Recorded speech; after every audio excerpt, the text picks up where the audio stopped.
ನಾನು ಬೇಸಿಕಲಿ ಬಿಜಾಪುರಿಂದ ಬಂದಿದ್ದೀನಿ. ಸೊ ಒಂದು ಬಿಜಾಪುರದ ಹುಡುಗಿ, ಒಂದು ಡ್ರೈವರ್ ಮಗಳಾಗಿ ಒಂದು ಪಂಚಿಂಗ್ ಲೈನ್ಸ್ ನಮ್ ನಾರ್ಮಲ್ ಮಾತಾಡ್ಬೇಕಾದ್ರೆ ನಾವುನಂತೂ ಸ್ಟಾರ್ಟ್ ಮಾಡ್ತೀವಿ. ಸುಮ್ಮನೆ ಯೂಟ್ಯೂಬ್ ವಿಡಿಯೋ ನೋಡ್ಕೊಂಡು ಕಲ್ತಿದ್ದೆ ಬೇರೆ. ಸೊ ಗುರು ಇರಲೇಬೇಕು, ಗುರು ಇದ್ದಲ್ಲೇನೆ ನಮಗೆ ದಾರಿ ಸಿಗತ್ತೆ ಅಂತ ನಂಗೆ. ಸ್ವಯಂಭೋ ಇದು ಒಂದು ಶಿವದ ಹೆಸರು. ಸ್ವಯಂ ಅಂದ್ರೆ ಶಿವ, ಶಿವನ್ಗೆ ಜನ್ಮ. ಊಟನೂ ಅಷ್ಟೇ, ನಮ್ಮ ಜವಾರಿ ಊಟ, ಜೋಳದ ರೊಟ್ಟಿ, ಸಜ್ಜಿ ರೊಟ್ಟಿ, ಶೇಂಗಾ ಹಿಂಡಿ ಚಟ್ನಿ, ಉಪ್ಪಿನಕಾಯಿ. ನಾವು ಒಟ್ಟಿಗೆ ನಾವೆಲ್ಲ ಸೇರಿ ನಾವು ಒಟ್ಟಿಗೆ ನೆಲದ ಮೇಲೆ ಕೂತ್ಕೊಂಡೆ ಊಟ ಮಾಡ್ತೀವಿ. ಮನೆಯಿಂದ ಆಚೆ ಇದ್ರೆ ಅವ್ರ ಮಕ್ಕಳು ಯಾವಾಗಲೂ ವಿಡಿಯೋ ಕಾಲ್ ಮಾಡ್ತಾರೆ. ಪ್ರತಿಯೊಂದು ಮಕ್ಕಳು ನನ್ನ ಸ್ಟೂಡೆಂಟ್ ಅಂತ ನೋಡಲ್ಲ, ತಂಗಿ ಥರನೇ. ನಾನೇನಾದರೂ ತಗೊಂಡ್ರು, ಈವನ್ ಕೂಡ ನಾವು ಶಾಪಿಂಗ್ ಎಲ್ಲ ಹೋದ್ರು, ನಾನು ಒಂದು ತೊಗೊಂಡ್ರೆ ನನ್ನ ಮಕ್ಳಿಗೂ ನಾನು ತೊಗೊಂಡು ಬರ್ತೀನಿ. ಏನಾದರೂ ಎಲ್ಲಾದರೂ ಬೇರೆ ಊರಲ್ಲಿ ನಾನು ಟ್ರಾವೆಲ್ ಮಾಡಿ ಶೋಸ್ಗೆಲ್ಲ ಹೋದ್ರು, ಸುಂದರವಾಗಿದ್ದೀರಾ. ಅಥವಾ ನಾವು ಪ್ರತಿಯೊಂದು ಮಾತಾಡ್ಬೇಕಾದ್ರೆ ನಾನು ಒಂದು ಮಾತು ಹೇಳ್ತೀನಿ, ಕೇಳ್ತೀಯಾ ಅಂತ ಹೇಳಕ್ಕೆ, ಕೇಳ್ತೀಯಾ? ಅಥವಾ ಅವತ್ತು ಆ ದಿನ ಸಂಜೆ ನೀನು ಅಲ್ಲಿ ಹೋಗ್ಬೇಕಾದ್ರೆ ನಾನು ನೋಡಿದ್ದೀನಿ, ಅದು ಹೇಳ್ಬೇಕಾದ್ರೆ ನನಗೆ ಬಿಗ್ ಬಾಸ್ಗೆ ಹೋಗ್ಬೇಕು ಅಂತ ಆಸೆ ಇದೆ. ಬಿಕಾಸ್ ನಾವು ಬಿಜಾಪುರ ಮಂದಿ, ಜವಾರಿ ಮಂದಿ. ದೀಕ್ಷಾ ಮೇಡಮ್, ಈಗ ನಿಮ್ಮ ಫ್ಯಾಮಿಲಿ ಬಗ್ಗೆ ಮಾತಾಡಿದ್ವಿ, ನಿಮ್ಮ ತಂದೆ ತಾಯಿ ಸಪೋರ್ಟ್ ಬಗ್ಗೆ ಮಾತಾಡಿದ್ರಿ. ಅವರು ಹೇಗೆ ನಿಮ್ಗೆ ಎಂಕರೇಜ್ ಮಾಡ್ತಾ ಇದ್ರು, ನಿಮ್ಮ ಜೊತೆಗೆ ಹೇಗೆ ನಿಲ್ತಾರೆ ಅಂತ ಹೇಳ್ಬೋದಾ? ಸರ್, ನಾನು ಯಾವುದೇ ಶೋ ಆಗಲಿ, ಶೂಟ್ ಆಗಲಿ, ನಾನು ಯಾವುದೇ ಡೀಲ್ ಎಕ್ಸೆಪ್ಟ್ ಮಾಡೋಕ್ಕಿಂತ ಮುಂಚೆ ನಾನು ಅವ್ರನ್ನ ಕೇಳ್ತೀನಿ ಫಸ್ಟ್. ಸೊ ಈ ಥರ ಇದೆ, ಈ ಥರ ಇದೆ ಅಂತ. So if they are okay, they are always okay. ಅವ್ರಿಗೆ ಪ್ರತಿಯೊಂದೂ ನೀನು ಮಾಡು ಅಂತಲೇ ಹೇಳ್ತಾರೆ. ಆದರೂ ನಾನು ಕೇಳ್ತೀನಿ ಅವ್ರು ಒಂದ್ಸತಿ, ಅಪ್ಪ ಈ ಥರ ಇದೆ ಅಂತ. ಅವರು ಮಾಡು, ಚೆನ್ನಾಗಿರತ್ತೆ ಅಂತ ಹೇಳ್ತಾರೆ.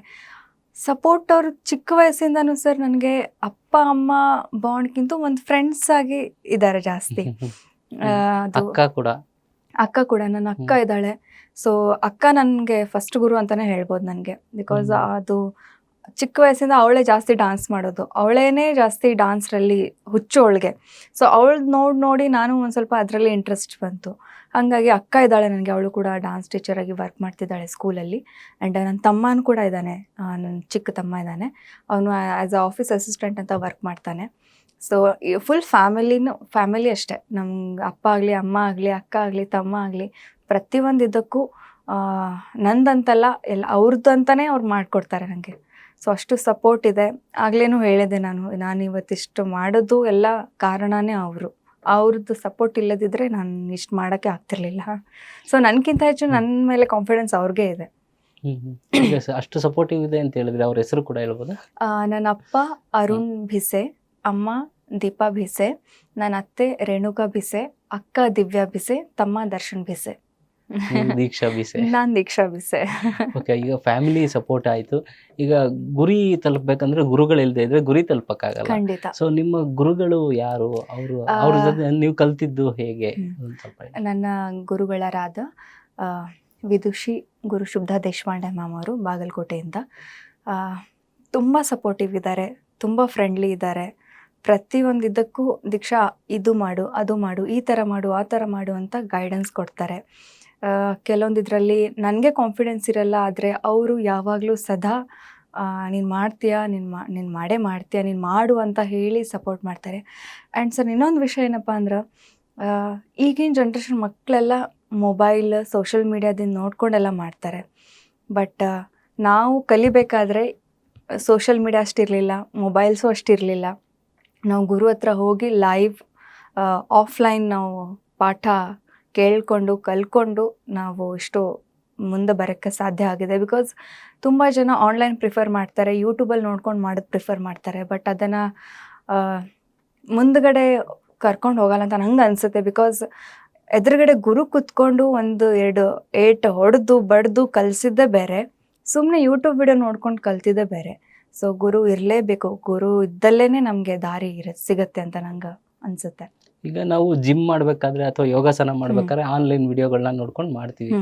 ನಿಜವಾಗ್ಲೂ ಈ ಆನ್ಲೈನ್ ವಿಡಿಯೋಗಳನ್ನ ನೋಡ್ಕೊಂಡು ಭರತನಾಟ್ಯ ಅನ್ನೋ ಒಂದು ಆ ಸಂಪ್ರದಾಯದ ಕಲೆನ ಕಲಿಬೋದಾ, ಕರಗತ ಆಗ್ಬೋದಾ? ಅದ್ರಲ್ಲಿ ಇಲ್ಲ ಸರ್, ನನಗೆ ಅನ್ಸೋಮಟ್ಟಿಗೆ ನನಗಂತೂ ಅದು ನನಗೆ ಸ್ಯಾಟಿಸ್ಫ್ಯಾಕ್ಷನ್ ಇಲ್ಲ ಆನ್ಲೈನ್. ಬಿಕಾಸ್ ಆನ್ಲೈನಲ್ಲಿ ನಾವು ಜಸ್ಟ್ ನಿಂತ್ಕೊಡ್ತೀವಿ, ಮಾಡ್ತೀವಿ. ಬಟ್ ಎದುರುಗಡೆ ಕಲಿಸ್ಬೇಕಾದ್ರೆ ಯಾವ ಥರ ನಾವು ಮಾಡಬೇಕು, ಒಂದು ಭರತನಾಟ್ಯಮದಲ್ಲಿ ಅರಮಂಡಿ ಅಂತ ನಾವು ಕುತ್ಕೊಂಡು ಡಾನ್ಸ್ ಮಾಡ್ತೀವಿ ಹಾಫ್ ಸಿಟ್ಟಿಂಗಲ್ಲಿ. ಆ ಹಾಫ್ ಸಿಟ್ಟಿಂಗಲ್ಲೂ ಕೂಡ ಈ ಥರನೇ ಮಾಡಬೇಕು, ಈ ಥರನೇ ಕಾಲಿಡಬೇಕು ಅಂತ ಗುರುಗಳು ಎದುರುಗಡೆ ನಿಂತ್ಕೊಂಡು ಹೇಳಿದ ಮೇಲೇ ನಮಗೆ ಅದು ನೀಟಾಗಿ ಮಾಡೋಕ್ಕೆ ಆಗುತ್ತೆ. Postures and all perfection correction ಬರೋದೇ ಗುರುಗಳು ಹೇಳಿದ ಮೇಲೆ. ಆನ್ಲೈನಲ್ಲಿ ಹೆಂಗಾಗುತ್ತೆ ಅಂದರೆ ಅವ್ರು ಹೇಳಿದ್ದನ್ನು ನಾವು ಹಾಗೆ ಮಾಡೋಕ್ಕೆ ಹೋದರೂ ಕೂಡ ಫಿಸಿಕಲ್ ಪ್ರಾಬ್ಲಮ್ ಆಗುತ್ತೆ ಸರ್. ಯಾಕಂದ್ರೆ ನಾವು ಈ ಥರ ನಿಂತ್ಕೊಂಡ್ರೆ ಬಾಡಿ ಬ್ಯಾಲೆನ್ಸ್ ಆಗುತ್ತೆ, ಇಲ್ಲ ಸ್ವಲ್ಪ ಚೇಂಜಸ್ ಆದರೆ ನರ್ವ್ ಏನಂತಾರೆ ಕಾಲ್ಗಳೆಲ್ಲ ಅದು ಟ್ವಿಸ್ಟ್ ಆಗೋದು ಚಾನ್ಸಸ್ ಇರುತ್ತೆ, ಅಥವಾ ನಮಗೆ ಪ್ರಾಪರ್ ಪೊಸಿಷನ್ ನಾವು ತೊಗೊಂಡಿಲ್ಲ ಅಂದರೆ ಫಿಸಿಕಲ್ ಪ್ರಾಬ್ಲಮ್ ಆಗುತ್ತೆ. ಬಟ್ ಗುರುಗಳು ಎದುರುಗಡೆ ನಿಂತ್ಕೊಂಡು ಹೇಳ್ಕೊಟ್ರೆ ಅದನ್ನು ನೀಟಾಗಿ ಮಾಡೋಕ್ಕೆ ಸಾಧ್ಯ ಆಗುತ್ತೆ. ಈವನ್ ಯೋಗ ಜಿಮ್ ಕೂಡ ಹೇಳಿದ್ರಿ ನೀವು, ಜಿಮ್ಮಲ್ಲಿ ಕೂಡ ಕೋಚ್ ಎದುರುಗಡೆ ನಿಂತ್ಕೊಂಡು ಮಾಡಿಸಿದ್ರೆ ಅಷ್ಟೇ ನಮಗೆ ಗೊತ್ತಾಗುತ್ತೆ ಯಾವ ಥರ ಲಿಫ್ಟ್ ಮಾಡಬೇಕು ಅಥವಾ ಯಾವ ಥರ ಏನು ಮಾಡಬೇಕು. ಕೋಚ್ ಇಲ್ಲದೆ ನಾವು ಸುಮ್ಮನೆ ಹೆಂಗೋ ಎತ್ತಕ್ಕೆ ಹೋದರೆ ಹೆಂಗಾಗುತ್ತೆ ಸರ್, ಬಾಡಿ ಡಿಸ್ಬ್ಯಾಲೆನ್ಸ್ ಆಗುತ್ತೆ. ಹಾಗೆ ಡಾನ್ಸು ಕೂಡ ಅಷ್ಟೇ, ಗುರುಗಳ ಎದುರುಗಡೆ ನಿಂತ್ಕೊಂಡು ಕಲ್ತ್ರೇ ಅದಕ್ಕೆ ನೀಟಾಗಿ ನಾವು ಕಲಿಬೋದು ಅಂತ ಅಂತೀನಿ ನಾನು. ಈಗ ಸ್ವಯಂಭೂ ಆರ್ಟ್ ಫೌಂಡೇಶನ್ನ ಮುಂದೆ ಅದ್ರ ಕನಸು ಏನಿದೆ ದೀಕ್ಷಾ? ಸರ್ ನನ್ನ ಕನಸು ಅಂತಂದರೆ ಅದು ಹೇಳಿದ್ನಲ್ಲ, ಭರತನಾಟ್ಯಂ ಕ್ಲಾಸ್ ನಮ್ಮ ಬಿಜಾಪುರದಲ್ಲಿ ಇರಲಿಲ್ಲ. ಸೊ ನಾನು ಅಷ್ಟೊಂದು ಕಲಿತು ನಾನು ಮಾಸ್ಟರ್ ಗ್ರ್ಯಾಜುಯೇಷನ್ ಆದಮೇಲೆ ನಾನು ಡಾನ್ಸ್ ಕ್ಲಾಸ್ ಓಪನ್ ಮಾಡಿದ್ದ ರೀಸನ್ ನಮ್ಮ ಭಾಗದ ಮಕ್ಕಳಿಗೆ ಕಲಿಬೇಕು, ನಮ್ಮ ಕಲೆ ಸಂಸ್ಕೃತಿ ಬಗ್ಗೆ ಜ್ಞಾನ ಇರಬೇಕು ಅಂತ ನಾನು ಮಾಡಿದ್ದು. ಬಟ್ ಇದರ ಫ್ಯೂಚರ್ ಹೆಂಗಂತಂದರೆ ನಾನು BA Bharatanatyam MA Bharatanatyam Alva's college ಮಂಗಳೂರಲ್ಲಿ ನಾನು ಮಾಡ್ಕೊಂಡಿದ್ದೀನಿ, MA ಚೆನ್ನೈಲಿ ಮಾಡ್ಕೊಂಡಿದ್ದೀನಿ. ಸೊ ನಾವು ಈ ಕ್ಷೇತ್ರದಲ್ಲಿ ಈ BA MA ಮಾಡಲಿಕ್ಕೆ ಬೇರೆ ಊರಿಗೆ ಹೋಗೋದು ಬೇಡ, ನಮ್ಮ ಊರಲ್ಲೇ ಯಾಕೆ ನಾವು BA MA ನಾವು ಕೋರ್ಸ್ ಯಾಕೆ ಮಾಡಿಸ್ಬಾರ್ದು ಮಕ್ಕಳಿಗೆ ಅಂತ ಸ್ವಯಂಭೂ ಆರ್ಟ್ ಫೌಂಡೇಶನ್ ಕಾಲೇಜಾಗಿ ಓಪನ್ ಮಾಡಬೇಕು ಅಂತ ಆಸೆ ಇದೆ, ನೋಡಬೇಕು ಈಗ. ಸೊ ಮಕ್ಕಳಿಗೆ ಅದಕ್ಕೂ ಕೂಡ ಬೇರೆ ಊರಿಗೆ ಹೋಗೋದು ಬೇಡ, ನಮ್ಮೂರಲ್ಲೇ ಎಲ್ಲ ಸಿಗಬೇಕು ಅಂತ ವಿಜಯಪುರದಲ್ಲೇ BA MA ಆಗಲಿ ಮಕ್ಕಳದು ಈ ಕ್ಷೇತ್ರದಲ್ಲಿ ಅಂತ. ಈಗ ಅಲ್ಲಿನ ಮಕ್ಕಳು ಪೇರೆಂಟ್ಸ್ಗಳಿಗೆ ಈ ಭರತನಾಟ್ಯ ಕಲಿಸ್ಬೇಕು ಅವ್ರ ಮಕ್ಕಳಿಗೆ ಅಂತಂದರೆ ಯಾವ ರೀತಿ ಅವರು ಸಿದ್ಧತೆ ಮಾಡ್ಕೋಬೇಕು, ಮೆಂಟಲಿ ಕೂಡ ನಾವು ಅವ್ರ ಮಕ್ಕಳ ಮೇಲೆ ಯಾವ ರೀತಿ ಪ್ರೆಷರ್ ಹಾಕ್ಬೇಕಾ, ಅಥವಾ ನಿಮ್ಮಂಥ ಒಳ್ಳೆ ಡ್ಯಾನ್ಸ್ ಟೀಚರ್ಸ್ ಹತ್ರ ಕಳಿಸ್ಬೇಕಾ, ಏನು ಮಾಡಬೇಕು ಪೇರೆಂಟ್ಸ್ ಆದವರು? ಸರ್ ಈಗ ನನ್ನ ಹತ್ರ ಪೇರೆಂಟ್ಸ್ ಬಂದಿರೋದು ನನ್ನ ಕಲೆನ ನೋಡಿ ಬಂದಿದ್ದಾರೆ. ನನ್ನ ಮಗಳು ಆ ಥರ ಸ್ಟೇಜ್ ಮೇಲೆ ಡಾನ್ಸ್ ಮಾಡಬೇಕು, ನನ್ನ ಮಗಳು ದೀಕ್ಷಾಂತರ ಆಗಬೇಕು ಅಂತ ನನ್ನ ಪ್ರೋಗ್ರಾಮ್ಸ್ ಎಲ್ಲ ನೋಡಿಬಿಟ್ಟು ಬಂದು ಜಾಯಿನ್ ಆಗಿದ್ದಾರೆ. ಬಟ್ ತುಂಬ ಜನ ಪೇರೆಂಟ್ಸ್ ತಪ್ಪಿಲ್ಲ ಸರ್ ಇಲ್ಲಿ, ಬಿಕಾಸ್ ತುಂಬ ಜನ ಗೊತ್ತಿಲ್ಲ ನಮ್ಮ ಭರತನಾಟ್ಯಂ ಸಾಂಸ್ಕೃತಿಕ ನೃತ್ಯ ಸಂಗೀತ ಆಗಲಿ ಅದ್ರ ಬಗ್ಗೆ ಜ್ಞಾನ ಇಲ್ಲ ಜಾಸ್ತಿ. ಇದ್ರೆ ಅವರು ಖಂಡಿತವಾಗ್ಲಿ ಕಲಿಸ್ತಾರೆ. ಈಗ ಹೇಗೆ ದಕ್ಷಿಣ ಕರ್ನಾಟಕದಲ್ಲಿ ಪ್ರತಿಯೊಂದು ಮನೆಯಲ್ಲಿ ಒಂದು ಕಲಾವಿದ ಇದ್ದೇ ಇದ್ದಾರೆ, ಬಿಕಾಸ್ ಅವ್ರು ಮುಂಚೆಯಿಂದನೂ ಪುರಾತನ ಕಾಲದಿಂದನೂ ಅದು ಕಲೆನ ಅವರು ಬೆಳೆಸ್ತಾ ಬಂದಿದ್ದಾರೆ. ಸೊ ನಮ್ಮ ಭಾಗದಲ್ಲಿ ಅದು ತುಂಬ ಹಿಂದ್ಗಡೆ ಇದೆ, ನಮ್ಮ ಭಾಗದಲ್ಲಿ ಜಾನಪದ ಜಾಸ್ತಿ. ಸೊ ಈ ಭರತನಾಟ್ಯಂ ಆಗಲಿ ಸಂಗೀತ ಆಗಲಿ ಅದ್ರ ಬಗ್ಗೆ ಜಾಸ್ತಿ ಜ್ಞಾನ ಇಲ್ಲ. ಸೊ ಹಾಗಾಗಿನೇ ನಾನು ಮೇನ್ ಕಾರಣ ಓಪನ್ ಮಾಡಿದೆ ಸ್ವಯಂಭೂ ಫೌಂಡೇಶನ್. ಅದಕ್ಕೆ ನಮ್ಮ ಜನಕ್ಕೆ, ನಮ್ಮ ಪೇರೆಂಟ್ಸ್ ಆಗಲಿ ಪ್ರತಿಯೊಂದು ಪಾಲಕರಿಗೆ ನಮ್ಮ ನೃತ್ಯ ಸಂಗೀತ ಬಗ್ಗೆ ಜ್ಞಾನ ಸಿಗಲಿ, ಅವ್ರ ಮಕ್ಕಳಿಗೆ ಕಲಿಸ್ಬೇಕು, ಆ್ಯಂಡ್ ಈ ಸಂಸ್ಕೃತಿಯನ್ನು ನಮ್ಮ ಭಾಗದಿಂದನೂ ಕೂಡ ಅಷ್ಟೇ ಬೆಳೆಸಬೇಕು ಅಂತ ಆಸೆ. ಈಗ ಅವಾಗಲಿಂದ ಕೂಡ ನಾನು ಸ್ವಯಂಭೂ ಆರ್ಟ್ ಫೌಂಡೇಶನ್ ಬಗ್ಗೆನೇ ಮಾತಾಡ್ತಾ ಇದ್ದೀವಿ. ಈ ಸ್ವಯಂಭೂ ಅನ್ನೋ ಅರ್ಥ ಏನು ಆ ಪದ? ಸ್ವಯಂಭೂ ಇದು ಒಂದು ಶಿವದ ಹೆಸರು. ಸ್ವಯಂ ಅಂದರೆ ಶಿವನಿಗೆ ಜನ್ಮ ಯಾರು ಕೊಟ್ಟಿಲ್ಲ, ಅವನ ಸ್ವತಃ ಆಗಿ ಬಂದಿದ್ದಾನೆ. ಸ್ವಯಂಭೂ, ಸ್ವಯಂ ಆಗಿ ಅವನು ಪ್ರಕಟ ಆಗಿದ್ದಾನೆ ಅಂತ ಆ ಶಿವದ ಹೆಸರು ಸ್ವಯಂಭೂ ಅಂತ. ಸೊ ಹಾಗಾಗಿ ಸ್ವಯಂಭೂ ಆರ್ಟ್ ಫೌಂಡೇಶನ್, ನಮ್ಮ ಭರತನಾಟ್ಯಂದ ನೃತ್ಯದ ದೇವತೆ ಶಿವ, ಹಾಗಾಗಿ ನಾನು ಸ್ವಯಂಭೂ ಆರ್ಟ್ ಫೌಂಡೇಶನ್ ಅಂತ ಇಟ್ಟಿದ್ದೀನಿ. ಚೆನ್ನಾಗಿದೆ. ಅದು ಕೂಡ ಗೌರ್ಮೆಂಟ್ ಅಂಡರಲ್ಲಿ ರಿಜಿಸ್ಟ್ರೇಷನ್ ಮಾಡ್ಕೊಂಡಿದ್ದೀನಿ. ಸೊ ನಮ್ಮ ಮಕ್ಕಳು ನನ್ನ ಹತ್ರ ಎಕ್ಸಾಮ್ ಕೂತ್ಕೊಂಡ್ರು ಲೀಗಲ್ ಆಗಿ ನಮ್ಮ ಸ್ಟೇಟ್ ಹಾಗೂ ಸೆಂಟ್ರಲ್ ಗೌರ್ಮೆಂಟ್ ಕಡೆಯಿಂದ ಸರ್ಟಿಫಿಕೇಶನ್ ಸಿಗೋ ಥರ ಮಾಡ್ಕೊಂಡಿದ್ದೀನಿ ಎಲ್ಲಾನು. ಸೊ ಪ್ರತಿಯೊಂದು certificate value 10th 12th degree certificate equivalent ಪ್ರತಿಯೊಂದು ಸರ್ಟಿಫಿಕೇಟ್ ವ್ಯಾಲ್ಯೂಸ್ ಇದೆ ಸರ್. ಸೊ ಆ ಸರ್ಟಿಫಿಕೇಟ್ ಮೇಲೆ ಮಕ್ಕಳು ಅದು ಕೂಡ ಹೇಳೋಕ್ಕೆ ಇಷ್ಟಪಡ್ತೇನೆ ನಾನು. ನಂದು ಸುಮಾರು 3-4 ಸ್ಟೂಡೆಂಟ್ ಈಗ ಕೇವಲ ಬರೀ 17 ವಯಸ್ಸಲ್ಲೇ ಈಗ ಇಲ್ಲಾಂದ್ರೂ ಮನೇಲಿ ಕೂತ್ಕೊಂಡು 30,000 ಪರ್ ಮಂತ್ ಪೇಮೆಂಟ್ ಅರ್ನ್ ಮಾಡ್ತಾರೆ ಡಾನ್ಸ್ ಮೂಲಕನೇ. ಅವರು ಚಿಕ್ಕ ವಯಸ್ಸಿಂದನೂ ನನ್ನ ಹತ್ರ ಕಲ್ತಿದ್ದಾರೆ, ಡಾನ್ಸ್ದಲ್ಲೇ ಡಿಗ್ರಿ ಕಂಪ್ಲೀಟ್ ಮಾಡಿಕೊಂಡು ಇನ್ನೊಂದು ಸ್ಕೂಲಲ್ಲಿ ಆ್ಯಸ್ ಎ ಡಾನ್ಸ್ ಟೀಚರ್ ಆಗಿ ವರ್ಕ್ ಮಾಡ್ತಿದ್ದಾರೆ. ಈಗ ಸದ್ಯಕ್ಕೆ ಅವ್ರಿಗೆ ಆದಂಥ ಸ್ವತಃ ನಾನು ಸ್ವಯಂಭೂ ಆರ್ಟ್ ಫೌಂಡೇಶನ್ ಬ್ರಾಂಚಸ್ ಓಪನ್ ಮಾಡಿಕೊಟ್ಟಿದ್ದೀನಿ.